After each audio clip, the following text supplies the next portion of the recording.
É extremamente importante e todos nós sabemos que a economia tem um grande ganho se nós investirmos na prevenção da doença e na manutenção da saúde. Portanto, nós temos que investir fortemente na prevenção e no reforço da contratação dos enfermeiros nos cuidados de saúde primários.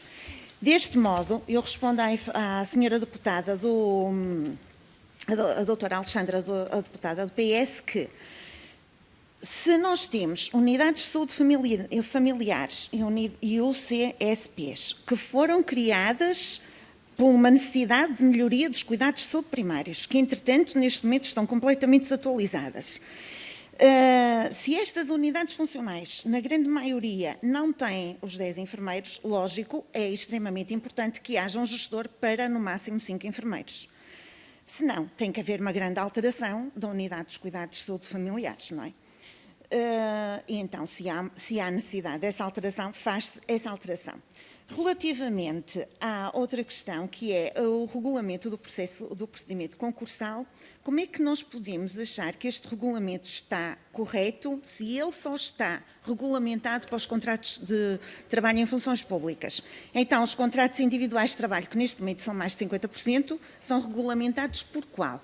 Nós não temos regulamento para os contratos individuais de trabalho, por isso queremos uma carreira única, exatamente igual, CITs e CTFPs, com os mesmos direitos de poderem concorrer, pode ser por esta portaria, muito bem, mas que eles possam ser incluídos nesta portaria.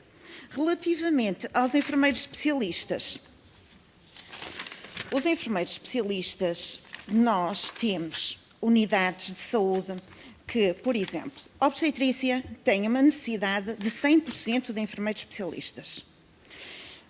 O serviço de reabilitação tem uma necessidade de 100% de enfermeiros especialistas. Sempre foi assim e é. Não existe reabilitação se não houver enfermeiros especialistas. Tem que estar lá, 100%.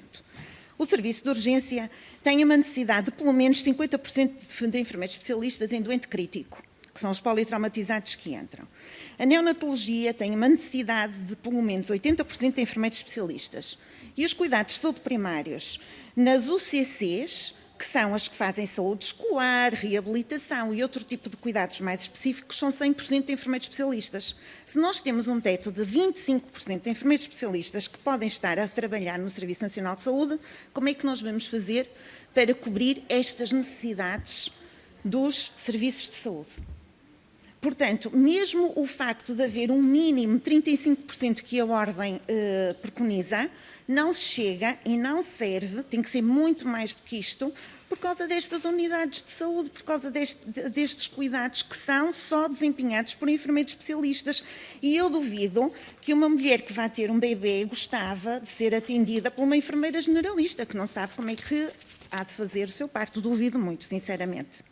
De resto, as outras perguntas foram todas respondidas. Eu queria ressalvar o seguinte. A orientação dos alunos da enfermagem também não é recompensada nem reconhecida, nem sequer a nível de avaliação para os enfermeiros. E nós temos todos os anos imensos alunos da enfermagem que temos que orientar. É que isto nem sequer está reconhecido pelo CIADAP e deveria ao menos estar reconhecida esta função para a nossa avaliação. Mas também achamos que deve haver aqui uma compensação monetária, porque os enfermeiros que estão a desempenhar ensino clínico têm uma vida muito dificultada. A licenciatura de enfermagem deve fazer parte do ensino superior, deve deixar de fazer parte do ensino politécnico e fazer parte do ensino superior. E temos aqui uma situação muito importante que, se a carreira for unificada, esta situação fica resolvida, mas temos uma grande dificuldade nos enfermeiros neste momento, que é relativamente às mobilidades e à consolidação das mobilidades. Os enfermeiros CIT pedem mobilidade, mas ficam sempre afetos ao quadro do pessoal do hospital ou da instituição de origem e nunca conseguem consolidar a mobilidade para a instituição onde vão. As carreiras não são iguais, nós pretendemos que haja uma carreira igual, pretendemos que haja uma base fixa mesmo para Instituições privadas, não podem haver instituições privadas, e isto, se existe um salário mínimo um salário mínimo nacional, também tem que haver uma base mínima de função de início de carreira dos enfermeiros da profissão de enfermagem. A carreira de enfermagem tem que ser igual em todo o lado. Não há uma carreira de enfermagem para os IPSS, para a solidariedade social, para as instituições privadas e para os centros de saúde e para outras unidades hospitalares. E, portanto, tem que haver um valor base para a carreira de enfermagem e todos os enfermeiros têm que ganhar o mesmo de base, independentemente do serviço onde começam a trabalhar. E não podem haver enfermeiros com 940 euros de salário base mensal, do qual ainda vão descontar deles. Isso é completamente impossível e ridículo. Tenho dito. Muito obrigada. Obrigado. Tem agora a palavra a Associação Portuguesa de Enfermeiros.